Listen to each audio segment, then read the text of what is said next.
무릇 의인들의 길은 여호와께서 인정하시나 악인들의 길은 망하리로다. 아멘. 오늘도 거룩한 성일 주 앞에 나왔습니다. 우리의 마음과 정성을 다하여 드리는 이 예배를 기쁨으로 받아 주시옵소서. 하늘 문을 여시고 준비하신 하늘의 신령한 은혜를 나리어 주시옵소서. 예수님의 이름으로 간절히 기원하옵나이다. 아멘. 제가 먼저 10절 말씀을 읽습니다. 야곱이 브엘세바에서 떠나 하란으로 향하여 가더니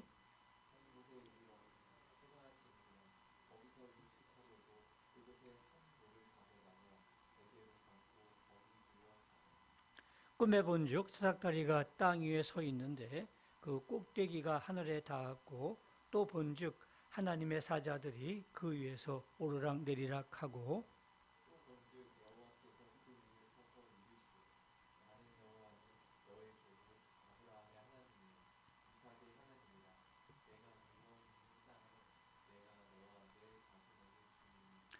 내 자손이 땅에 티끌같이 되어 내가 서쪽과 동쪽과 북쪽과 남쪽으로 퍼져나갈지며 땅의 모든 족속이 너와 내 자손으로 말미암아 복을 받으리라.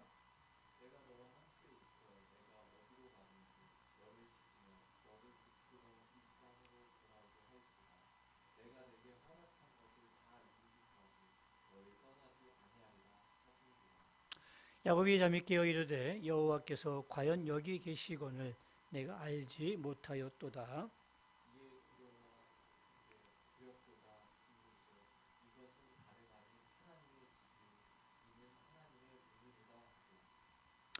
야곱이 아침에 일찍이 일어나 베개로 삼았던 돌을 가져다가 기둥으로 세우고 그 위에 기름을 붓고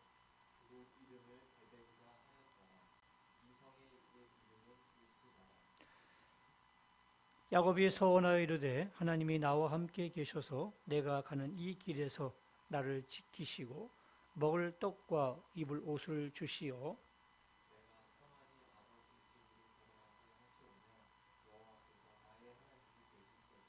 같이 있습니다.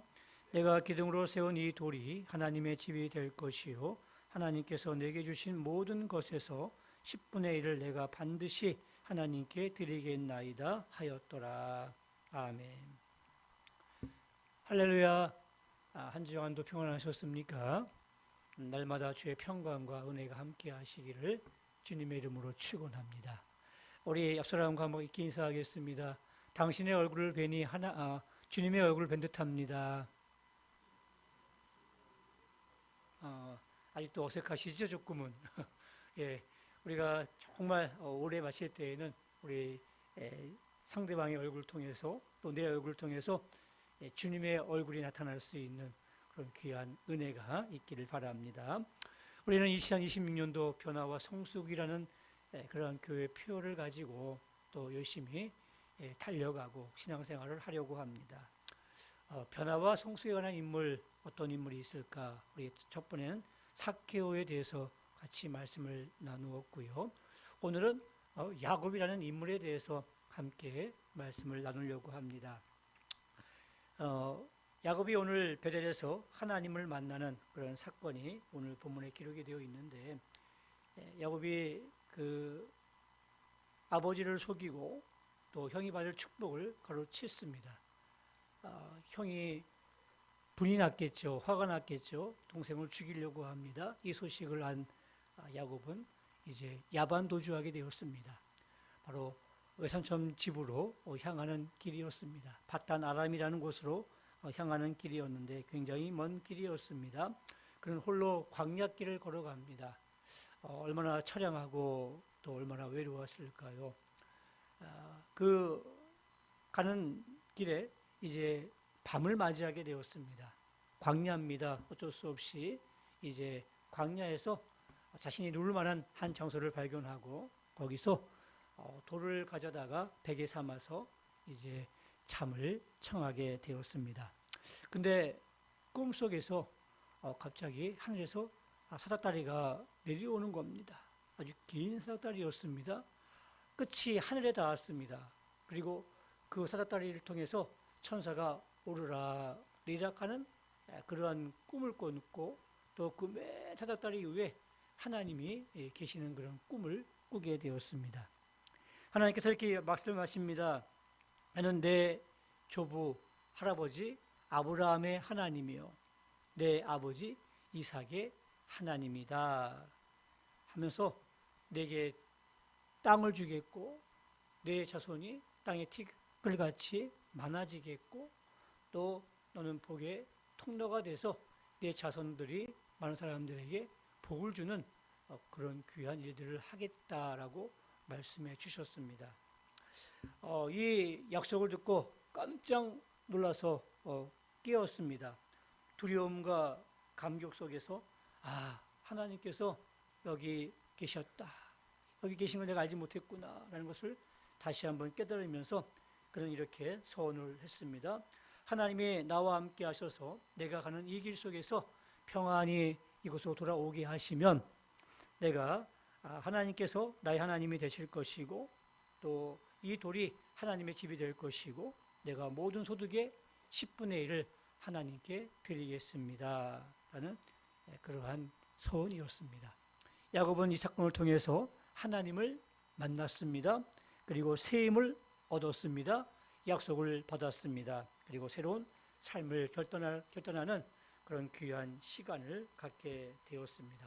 바로 변화와 성숙의 이 과정을 이제 이어가게 된 것이죠. 우리도 이런 하나님을 만나야 되지 않겠습니까? 이 하나님을 만나면서 야곱이 그의 삶이 변했던 것처럼 또 성장하고 성숙해 갔던 것처럼 오늘도 그런 은혜가 여러분들에게 있기를 주님의 이름으로 축원합니다. 야곱이 만난 하나님 어떤 하나님이었을까요? 그 하나님이 바로 찾아오시는 하나님이었습니다. 야곱이 형을 속이고 이제 야반도주하면서 저 먼 그 외삼촌 집으로 도망을 치는 그런 과정이었습니다. 야곱은 그의 삶이 참 자신의 꾀로 살아갔던 사람이었습니다. 자기 중심적이었고 자기 꾀로 얼마든지 살아갈 수 있다고 그렇게 생각했던 사람이었고 그래서 그 꾀를 통해서 모든 것들을 다 가지려고 했던 사람이 바로 야곱이었습니다. 물론 그가 그 아브라함과 이삭 밑에서 신앙 교육을 받았습니다. 그러니까 할아버지 아브라함을 통해서 어린 시절을 같이 지냈습니다. 한 15년 정도 같이 지냈는데 얼마나 아브라함을 통해서 많은 그런 신앙의 유언들을 받았겠습니까? 예배도 잘 드렸을 테고 또 하나님에 대해서도 잘 들었을 것입니다. 그런데 그랬던 야곱이었지만 그는 하나님을 인격적으로 만나지 못했습니다. 아브라함의 하나님, 이삭의 하나님이었지만 야곱의 하나님은 아니었습니다. 그런데 오늘 형의 분노를 통해서 지금 도피 중에 있는데 곁에 아무도 없습니다. 혼자입니다. 얼마나 외로웠겠습니까? 지금 또 피해가는 상황 아니겠습니까? 모든 여건들이 현실들이 정말 힘들고 어려운 상황인데 그럼에도 불구하고 야곱은 하나님을 찾지 않습니다. 하나님께 기도하지도 않습니다. 하나님의 도움을 요청하지도 않습니다. 그런데 놀랍게도 오늘 본문에 보니까 하나님이 야곱을 먼저 찾아오셨다는 겁니다. 이게 은혜예요. 하나님 도와주세요. 하나님 더 힘들어요. 라고 하나님의 도움을 요청한 것이 아닙니다. 그저 외롭고 힘들었다는 한탄만 하면서 지금 도망치고 있는 그 야곱을 향해서 하나님께서 먼저 찾아오셨습니다. 왜요? 도와주시기 위해서. 또 그에게 인생에 대한 두려움과 또 이 어려움 속에서 힘을 주시기 위해서 찾아오셨습니다. 그래서 타닥다리를 통해서 환상을 보여주시고 내가 너와 함께 할 것이다. 그리고 너에게 이러한 그런 계획을 가지고 있다고 말씀해 주셨습니다. 그렇습니다. 하나님은 우리를 찾아오시는 분이십니다. 내가 요청하지 않아도 기대하지 않아도 찾아오셔서 우리에게 희망을 주시고 또 우리에게 약속을 주시는 그러한 자비로우신 하나님, 그분이 오늘 우리가 믿고 있는 하나님이십니다. 열왕기상 19장 4절 5절 말씀에 보게 되면 이런 말씀이 있습니다.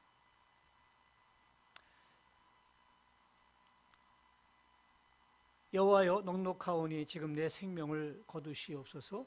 나는 내 조상들보다 낫지 못한 나이다 하고 로뎀나무 아래에 누워 자더니 천사가 그를 어루만지며 그에게 이르되 일어나서 먹으라 하는지라. 이 상황이 어떤 상황이었냐면 그 엘리야가 바알과 아세라 선지자 850명과 대결을 했습니다. 누가 믿고 있는 신이 참 신인지 한번 대결해 보자 하면서 850대 1의 싸움을 한 거예요. 누가 이겼죠? 엘리야가 멋지게 승리했습니다. 엘리야는 이 사건을 통해 가지고 이제 바알과 아세라 선지자들은 발을 붙이지도 못하고 이제 끝났다, 이겼다라고 그렇게 쾌재를 불렀습니다. 근데 상황은 바뀌지 않는 거예요. 오히려 이세벨이 더 화가 나서 내가 내일 내 목을 반드시 따겠다, 널 죽이겠다라는 그런 엄포를 듣게 되었습니다. 뭔가 다 바뀌어졌다고 생각했는데 전혀 바뀌어지지 않고 오히려 상황이 점점 어려워지는 겁니다. 그래서 엘리야는 이제 광야 속으로 도망을 치게 된 거예요. 도망을 치면서 너무너무 억울하기도 하고 말도 안 되는 일이고 내가 분명히 이겼는데 승리했는데 이제 제 날이 받게 되는데 오히려 점점 어두워지니까 힘이 되는 거예요. 그래서 하나님, 지금 차라리 나 죽여주세요. 내 생명 거두어주세요. 내가 이렇게 살아서 뭐예요? 하면서 지금 모든 걸 다 자포자기하면서 절망 가운데 처해 있었습니다. 그런 엘리야에게 하나님께서 찾아오신 거예요. 천사를 통해서 그를 어루만지면서 그에게서 일어나 먹으라 하면서 먹을 것도 공급해 주셨습니다. 그러면서 낙심하고 탈진한 그러한 엘리야에게 하나님께서 말씀을 통해서 또 소명을 주시고 사명을 주시고 힘을 주셔서 다시 일어서게 하신 사건이 오늘 이 열왕기 상에 기록이 되어 있습니다. 엘리야가 어떤 사람입니까? 굉장한 선지자 아니겠습니까? 능력의 선지자고 불의 선지자입니다. 어느 누가 하늘에서 기도해서 불을 내린 선지자가 있었겠습니까? 그런 아주 훌륭하고 능력이 있는 그런 선지자임에도 불구하고 그도 낙심하고 절망했던 사람이었습니다. 낙심하고 탈진할 때도 있고 죽고 싶을 정도로 절망 가운데 빠질 때도 있다는 사람이었습니다. 그런 엘리야에게 하나님께서 찾아오셨습니다. 그리고 만나 주셨습니다. 그리고 힘을 더해 주시고 사명을 주시고 회복시켜 주셨습니다. 그런 분이 하나님이십니다. 오늘 이 불안에 떨고 있는, 그래서 돌베개를 자고 정말 외롭고 쓸쓸하게 있는 이 야곱이 있는 그 자리가 어디냐면 루스라는 자리였습니다. 루스. 그러나 야곱이 이제 그곳에서 하나님을 만나게 되었습니다. 그리고 약속을 받게 되었습니다. 그리고 새로운 결단을 하게 되었습니다. 그리고 그 자리를 뭐라고 불렀다고요? 벳엘이라고 그렇게 불렀습니다. 루스가 베델이 되었습니다. 똑같은 장소입니다. 근데 그 장소가 루스가 아니라 벳엘이 되었습니다. 오늘 설교 제목도 그래서 루스에서 베델로 이렇게 정했던 것이었습니다. 이 루스가 베델로 바뀌게 된 이유가 무엇이었습니까? 루스는 절망의 땅이었고 외롭고 힘든 그러한 현실이었습니다. 그러나 이제 하나님을 만나면서 약속을 받으면서 그가 새로운 삶을 살기로 결단하면서 그 장소가 베델로 바뀌게 되었습니다. 하나님의 집으로 바뀌게 된 거예요. 얼마나 뜻있는 그런 의미입니까? 정말 절망스럽고 힘들고 어두웠던 그 현실이 바로 하나님의 집으로 바뀌어지는 그런 놀라운 역사가 있었던 것처럼 오늘도 우리가 하나님을 만나고 또 그분 앞에서 내가 새로운 삶을 살기로 다짐하고 변화하기로 그렇게 마음을 먹는다면 그곳이 베델로 변화될 줄로 믿습니다. 여러분들이 지금 어디에 계십니까? 루스에 계십니까? 불안과 두려움에 떨고 있는 장소에 계십니까? 하나님께서 여러분의 형편과 처지를 알고 계십니다. 그래서 여러분들 사랑하시고 또 찾아오셔서 만나 주실 것입니다. 그래서 루스 같은 현실이 베델로 바뀌어지게 될 겁니다. 우리 주님 손잡고 다시 일어납시다. 그래서 새로운 희망을 가지고 우리 변화되고 또 성장하고 성숙되어가는 그런 여러분들이 꼭 되시기를 주님의 이름으로 축원합니다. 자, 찾아오신 이 하나님께서 이제 뭘 하십니까? 약속을 주십니다. 오늘 그 약속이 13절, 14절 말씀에 기록이 되어 있습니다. 나는 여호와니 너의 조부 아브라함의 하나님이요 이삭의 하나님이라. 내가 누워있는 땅을 내가 너와 내 자손에게 주리니 내 자손이 땅의 티끌같이 되어 내가 서쪽과 동쪽과 북쪽과 남쪽으로 퍼져나갈지며 땅의 모든 족속이 너와 내 자손으로 말미암아 복을 받으리라. 약속의 내용은 세 가지입니다. 땅에 대한 약속입니다. 야곱이 누워있는 그 땅을 바로 그 자손들에게 주겠대요. 지금 가나안 땅에 누워있거든요. 그 가나안 땅을 나중에 내 자손들에게 약속의 땅으로 줄 것이다 라는 그런 약속의 말씀이었고요. 두 번째는 자손에 대한 그런 약속입니다. 내 자손이 땅의 티끌같이 많아져서 서쪽과 북쪽과 남쪽과 동쪽으로 편만하게 퍼질 것이다. 이렇게 약속하셨고요. 세 번째는 복의 통로입니다. 내 자손으로 말미암아 세상의 모든 민족이 복을 받을 것이다. 이렇게 약속해 주셨습니다. 근데 이 약속이 어떤 약속이었어요? 아브라함에게 주셨던 약속이었습니다. 그리고 이삭에게 주셨던 약속이었습니다. 근데 그 약속을 지금 누구한테 주시는 거예요? 야곱에게 주시는 거예요. 그러니까 할아버지에게 주셨던 그 정말 귀한 하나님의 약속이 지금 아버지를 통해서 야곱에게까지 이어지고 있는 거예요. 그러니까 자신이 그 언약의 계승자가 된 거예요. 자신이 정말 외롭고 또 망했고 지금은 도망자의 그런 한많은 신세였는데 보니까 아니었다는 이야기입니다. 하나님의 약속의 계승자라는 사실을 다시 한번 깨닫게 되었다는 이야기입니다. 여러분이 만약에 야곱이라면 이 약속의 말씀을 들었을 때 어떤 마음이 들었을까요? 큰 위로가 되지 않았겠습니까? 그래, 나는 실패자였고 도망자인데 그렇지 않았구나.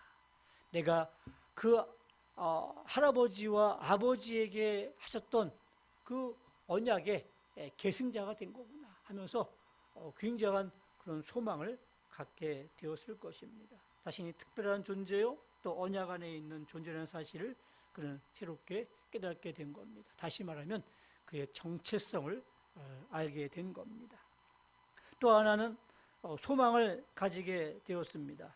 두려움과 불안 가운데 있었는데 이제 하나님께서 나를 통해서 또 자손들에게 축복해 주시고 또 약속의 땅도 주시겠다고 놀라운 계획을 알려주신 거예요. 그러니 얼마나 마음속에 큰 소망이 생겼겠습니까? 그래, 내가 이렇게 살면 안 되겠구나 하면서 새로운 삶을 결단할 수 있는 그런 귀한 소망을 갖게 되었던 겁니다. 바로 이것이 변화와 성숙의 첫 단추가 아니겠습니까? 그러니까 우리가 위로받고 소망을 갖는 게 바로 변화할 수 있는 그런 첫 번째 단추가 되어지는 겁니다. 한동대 이지선 교수의 이야기입니다. 이 분이 이게 젊었을 때의 사진이고 이쪽이 이제 화상을 당하고 정말 많은 수술을 통해서 변해서 지금의 모습인데 22살 때 이화여대 4학년 때 이분이 유아교육과를 이렇게 다니고 있었는데 아마 그 중간고사인지 기말고사인지 모르겠지만 그 시험 준비하고 이제 집으로 돌아가는 과정 속에서 교통사고를 당했습니다. 그리고 차에서 불이 나는 바람에 이제 전신 3도 화상을 입게 되었습니다.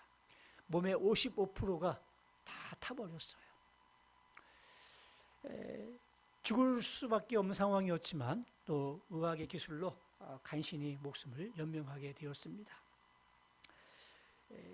40번이 넘는 수술을 통해서 또 재활치료를 통해서 그는 인생을 살게 되었는데, 당시 고백이 뭐냐면 거울을 보는 것이 인생의 가장 큰 고통이었대요.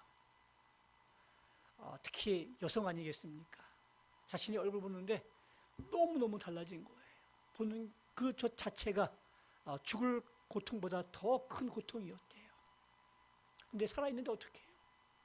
계속해서 이제 수술을 받으면서 엄청난 고통을 이렇게 지내고 있었는데, 어느 날 병실에서 그런 이사야 43장 1절 말씀을 읽게 되었습니다.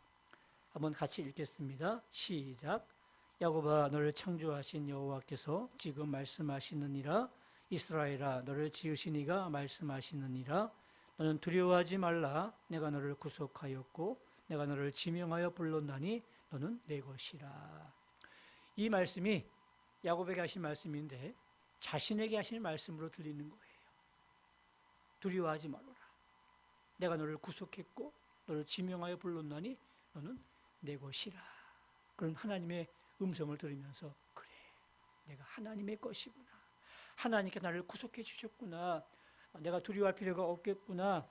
내가 살아있다는 것이 우연이 아니라 바로 또 다른 이유가 있었구나. 그런 생각이 들더라는 겁니다. 그러면서, 그래, 내가 이렇게 죽는 게 아니지.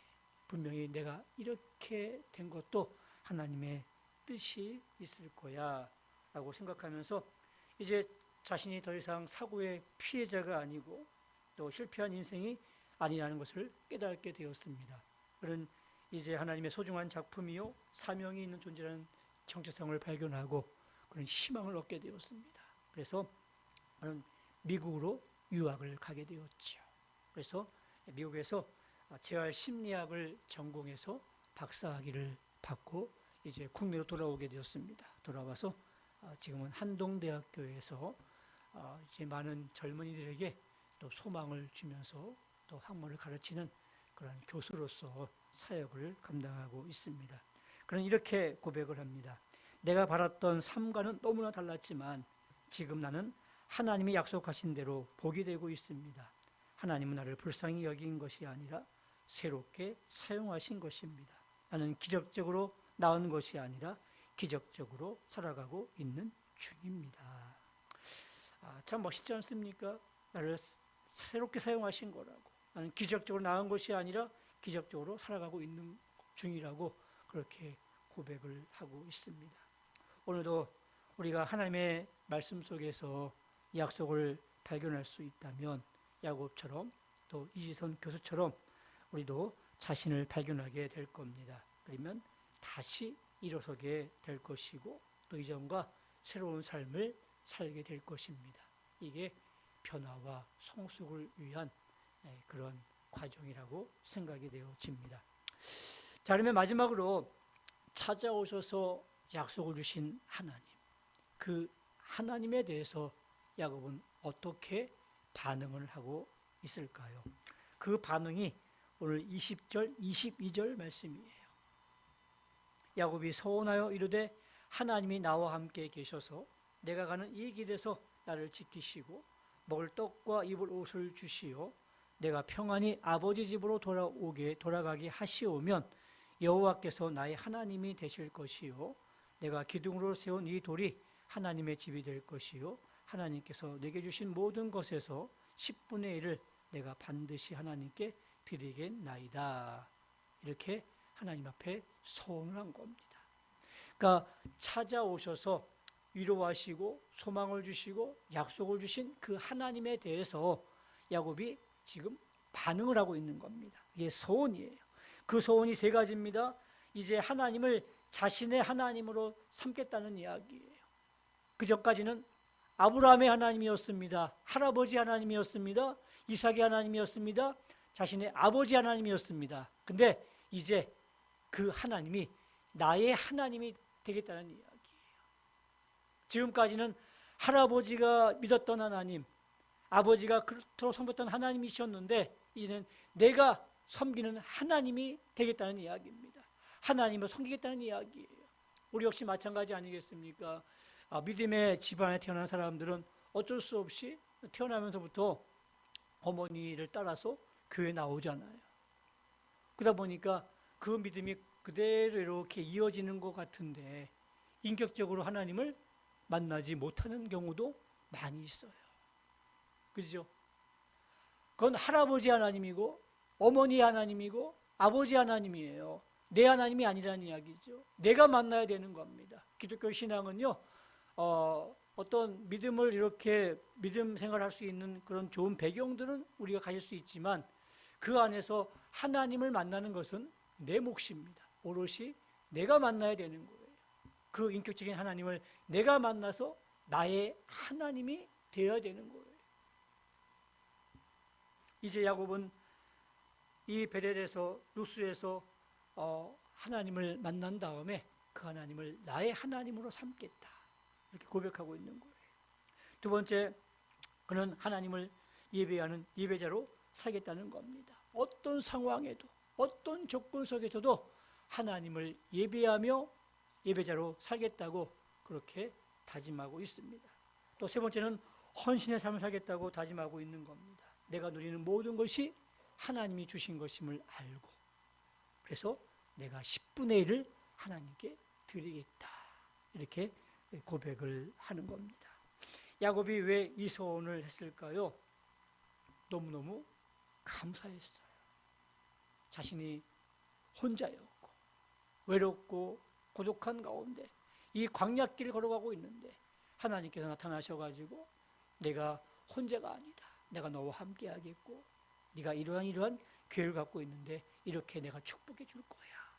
그 약속의 말씀을 듣고 야곱은 절대 가만히 있을 수가 없는 거예요.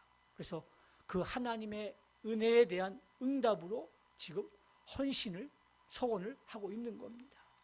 우리 역시 마찬가지입니다. 하나님께서 우리를 사랑하시고 우리에게 놀라운 은혜를 주셨는데 그 은혜를 우리가 받고 살고 있는데 거기에 대한 반응이 없으면 변화가 이루어지지 않는 거예요. 찾아오셨어요. 약속 주셨어요. 근데 야곱이 싸늘하게 거기에 대해서 그냥 아무런 반응이 없다고 생각해 보십시오. 변화가 이루어질 수가 없는 거예요. 우리의 변화는요, 하나님의 은혜에 대한 그런 반응으로 나타날 때에 그 변화가 이루어지는 것이고 또 성장해 가는 것이고 성숙해 갈 수가 있는 것이지.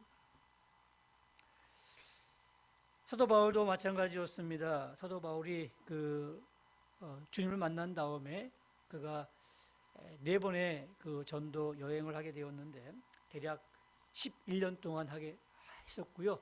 그가 다닌 그 키로수가 13,000km였다고 합니다.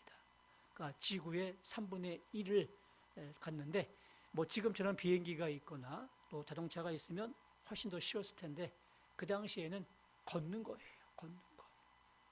걸어서 이 13,000km를 갔다는 것은 굉장한 그런 수고가 아니겠습니까?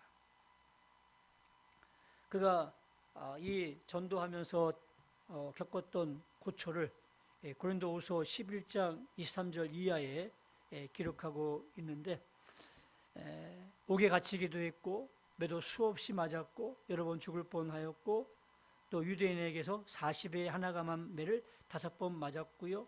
또 태장으로 3번 맞았고요. 한 번은 돌로 맞았고요. 또 다니다가 3번 파산해서 바닷가 가운데 있었고요. 또 여행하면서 강의 위험과 강도의 위험과 동족의 위험과 이방인의 위험과 신의 위험과 광야의 위험과 바다의 위험과 또 거짓 형제 중에 위험을 당하기도 했고요. 또 수고하며 애썼고요. 여러 번 자지 못했고요. 줄이며 목마르고 여러 번 춥고 굶고 춥고 헐벗었답니다. 정말 인간이 당할 수 있는 모든 고난들을 다 당했어요. 뭐 때문에요? 복음 증거하기 위해서요. 근데 왜 그가 이러한 고초와 이러한 이 고생들을 정말 사서했을까요? 고린도후서 5장 14절 말씀에 이렇게 고백합니다. 그리스도의 사랑이 우리를 간권하시도다. 그리스도의 사랑이 너무너무 크니까 그 큰 사랑에 대해서 사도 바울이 응답하는 게 바로 그런 일이었어요. 어쩔 수 없이 한 것이 아니라 정말 하나님의 사랑이 너무너무 크기 때문에 자신이 할 수 있는 그 모든 것들을 다 감당했던 겁니다. 너무 커서 그 은혜가 너무 귀해서 가만히 있을 수가 없었던 겁니다. 그래서 응답하게 되었던 것이었죠. 사랑하는 성도 여러분, 우리가 주님을 만나셨습니까? 또 주님의 은혜를 받고 사십니까? 그렇다면 여러분들은 어떻게 응답하고 계십니까? 야곱은 서원으로 응답했고요. 바울은 헌신으로 응답을 했습니다. 우리는 어떻게 응답하셔야겠습니까? 이 응답을 통해서 우리가 변화와 성숙을 이어갈 수 있는데 우리가 하나님의 은혜에 대해서 응답하게 된다면 또 이 루소 같은 현실이 또 베델 같은 현실로 바뀌어지게 될 줄로 믿습니다. 그래서 여러분들에게 간절하게 바랍니다. 우리가 2026년도 변화와 성숙을 원한다면 우리가 하나님을 만나셔야겠죠. 또 약속을 받아야겠죠. 뿐만 아니라 어떻게 해야 돼요? 거기에 대해서 응답을 하셔야 되는 겁니다. 여러분의 어떠한 상황인지 모르겠지만 여러분들의 상황 속에서 내가 이렇게 살아가겠노라 라고 하나님 앞에 여러분들이 진정한 마음으로 또 이렇게 응답을 한다면 바로 그 루스에서 베델로 바뀌어지는 놀라운 역사가 나타나게 될 줄로 믿습니다. 올 한해 여러분의 변화된 모습과 또 성장하고 성숙하는 모습을 기대하면서 오늘 야곱처럼 그렇게 주님 앞에 나아가는 저와 여러분 될 수 있기를 바랍니다. 이제는 우리 주 예수 그리스도의 은혜와 하나님 아버지의 극진하신 사랑하심과 성령님의 감동, 감화, 위로, 교통하심이 야곱처럼 새로운 삶을 살기로 다짐하며 진정한 예배자로 헌신자로 살아가기를 소원하는 주의 백성들 머리 위에 이제부터 영원토록 함께 있을지어다. 아멘.